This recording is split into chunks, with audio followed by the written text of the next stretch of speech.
کتنا بھی سخت ترین طاقتور جن ہے، جب اس کے یوں بال پکڑے جائیں نا.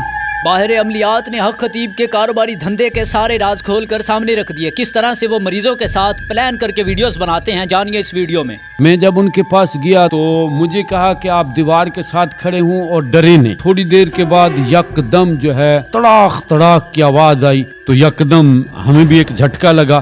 انہوں نے کہا ڈرنا نہیں ہے. پھر تھوڑی دیر کے بعد انہوں نے کہا لوٹے کو چیک کر لو. اندر مٹی اور ایک ہڈی، پرانے سکے اور اس طرح کی سامان نکالا. یہ سارا ایک ڈھنگوسلا تھا. آج سے 10 سال پہلے کی بات بتا رہا ہوں. اس وقت وہ 25,000 لیتا تھا فی مریض سے. السلام علیکم ناظرین، شاہکار ٹی وی کے ساتھ میں ہوں آپ کا میزبان شکیل چشتی. ناظرین، سوشل میڈیا پر حق خطیب المعروف شف والی سرکار کا چیپٹر جو ہے وہ کلوز نہیں ہو پا رہا، لینتھی ہوتا جا رہا ہے. اقرار الحسن صاحب جنہوں نے پہلے بھی ان کو بے نقاب کرنے کے لیے چیلنج کیا تھا، 14 فروری کو وہاں پر گئے تھے ان کے پاس، اب دوبارہ 23 مارچ کو جانا چاہ رہے ہیں. آخر یہ کیا معاملات ہیں یہ جنات اور عملیات کے حوالے سے؟ اس وقت ہمارے ساتھ موجود ہیں مفتی ہاشم صاحب جو کہ ماہر عملیات ہیں، جو کہ جنات کے حوالے سے کافی گہری نظر ہوتی ہے ان کی. یہ عملیات کے حوالے سے جانتے ہیں کہ حق خطیب جو یہ کر رہے ہوتے ہیں ویڈیوز میں، یہ حقیقت ہوتی ہے یا نہیں. آئیے ان سے گفتگو کرتے ہیں اور جانتے ہیں. السلام علیکم. وعلیکم السلام ورحمۃ اللہ وبرکاتہ. مفتی صاحب کیسے ہیں؟ جی الحمدللہ ثم الحمدللہ، اللہ کا کرم.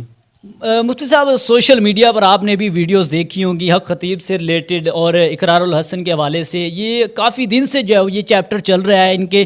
یہ آپ کیا کہنا چاہیں گے اس بارے میں؟ آپ بھی ماہر عملیات ہیں. جی، اللہ تبارک و تعالی نے قرآن مقدس کے اندر فرمایا ہے وَمَا خَلَقْتُ الْجِنَّ وَالْإِنسَ إِلَّا لِيَعْبُدُونَ.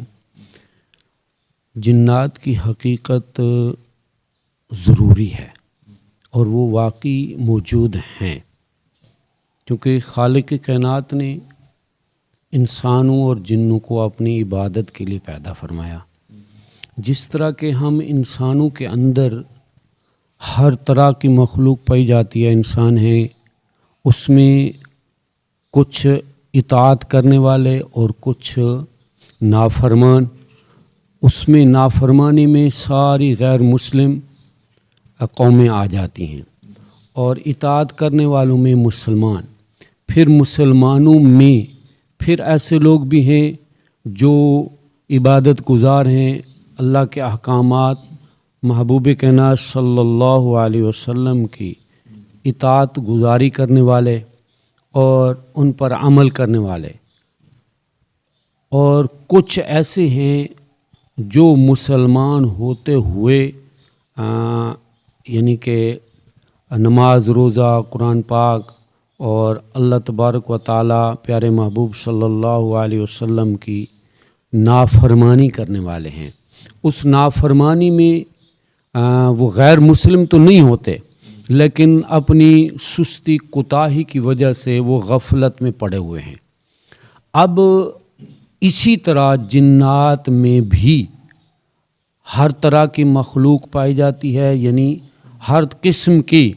اس میں مسلم بھی ہیں، غیر مسلم بھی ہیں، اور جو مسلم ہیں ان میں بھی پھر کچھ اطاعت گزار ہیں، نیک و صالح ہیں، اور کچھ اس میں یعنی کہ غفلت میں، جس طرح انسان غفلت میں پڑے ہوئے ہیں اسی طرح ان کے اندر بھی.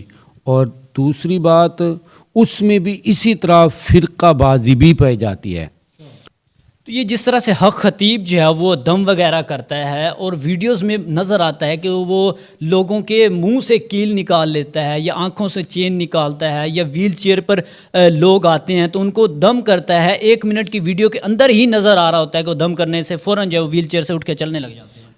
اس کی صورت یہ ہے کہ ایک تو واقعی کچھ آبا و اجداد کے پاس کچھ ایسی چیزیں آ جاتی ہیں جو آگے چلتی رہتی ہیں، وہ اطاعت میں آ جاتی ہیں. ان کو معقلات کہہ دیں یا یہی جنات کہہ دیں، جو ان کے تابع ہو جاتے ہیں اور وہ اس کا کہنا مانتے ہیں. اور دوسری بات، ایک شعبدہ بازی بھی سمجھ لیں. عام طور پر شعبدہ بازی بھی چلتی ہے. جب ایک عامل آدمی کسی چیز کو اپنے تابع کر لیتا ہے، اب اس سے دونوں کام لے سکتا ہے, اچھے بھی اور برے بھی, یہ چیز پائی جاتی ہے. اب اس میں یہ ہے کہ بھی بعض لوگ ایسے بھی ہوتے ہیں جو شعبدہ بازی کے اندر آ کر, جیسے ہمارے ایک ساتھی تھے یہاں ہمارے, میں خود ان کے پاس گیا, پہلے میری ان کے ساتھ دوستانہ بھی تھا. میں جب ان کے پاس گیا تو اب انہوں نے ہمیں اپنے گھر کے اندر دیوار کے ساتھ کھڑا کیا, پہلے مجھے چیک کروایا, اور اگلی بات آپ کو یہ بھی بتا دوں وہ نابینا بھی تھے, وہ نابینا تھے. تو مجھے کہا کہ آپ دیوار کے ساتھ کھڑے ہوں اور ڈرے نہیں, اور اندر دیکھ لو باتھ روم کے اندر کوئی چیز تو نہیں ہے. میں نے کہا کوئی چیز نہیں ہے. تھوڑی دیر کے بعد یک دم جو ہے اب باتھ روم کے اندر ایک تڑاخ تڑاخ کی آواز آئی, تو یک دم ہمیں بھی ایک جھٹکا لگا. تو انہوں نے کہا ڈرنا نہیں ہے. پھر تھوڑی دیر کے بعد انہوں نے کہا لوٹے کو چیک کر لو, اندر جو لوٹا پڑا ہے اس کو اٹھاؤ. تو اس کے اندر کہتے ہیں کوئی چیز ہے. میں نے کہا نہیں. کہتے ہیں اس میں اب ٹوٹی سے پانی بھرو. ٹوٹی سے پانی بھر کر میں جب باہر لے کے آیا تو اس کے اندر انہوں نے کہا کہ بھی اس کے اندر ہاتھ ڈالو. میں نے ہاتھ ڈالا تو اندر مٹی اور ایک ہڈی, پرانے سکے اور اس طرح کی سامان نکالا. میں نے اپنی آنکھوں سے یہ خود نکالا. نکالنے کے بعد انہوں نے کہا کہ یہ جو آپ پر جادو ہیں, یہ پرانی ہڈی ہے, فلاں ہے, یہ ہے, اس طرح کی. وہ ہڈی جو تھی وہ جس طرح کے یہ جو پنے نکالتے ہیں نا, سٹیپلر والی پنے نکالتے ہیں, کہ سے جب اس کو لگا لیں اور غلط لگ جائے تو پھر نکالتے ہیں, وہ ایک بنائی ہوتی ہے جو ہے نا وہ نکالنے کے لیے پرزا سا, وہ بالکل ہڈی اسی طرح کی تھی. وہ یعنی کہ عام معلوم نہیں ہوتی تھی. اب یہ مقصد بات کرنے کا یہ ہے کہ یہ سارا ایک ڈھنگوسلا تھا, صرف پیسہ بٹورنے کے لیے. اور اس طرح کی جو بھی حرکتیں کرتے ہیں, وَمَكَرُوا وَمَكَرَ اللَّهُ وَاللَّهُ خَيْرُ الْمَاكِرِينَ, ایک تم چال بازی کرتے ہو لوگوں کے ساتھ, لوگوں کو دھوکہ دینے کے لیے, کمانے کے لیے, اور دوسرا پھر اللہ تعالیٰ بھی اس طرح کرتا ہے.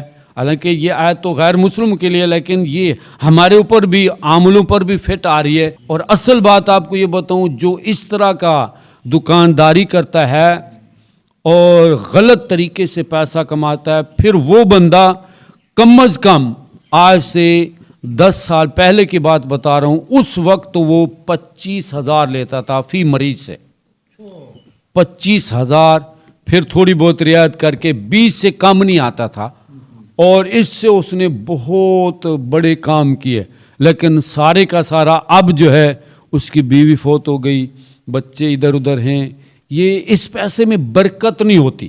یہ آپ وہ حق خطیب کی بات کر رہے ہیں, آج نہیں تو کل دیکھ لینا ایسا پیسہ جو ہے نا وہ بے برکت پیسہ ہوتا ہے, وہ لوگوں سے چھینا ہوا پیسہ ہوتا ہے, اور یہ غلط ہے. اللہ تبارک و تعالی اس پیسے میں برکت نہیں ڈالتے. اللہ ہم سب کو اس سے محفوظ فرمائے.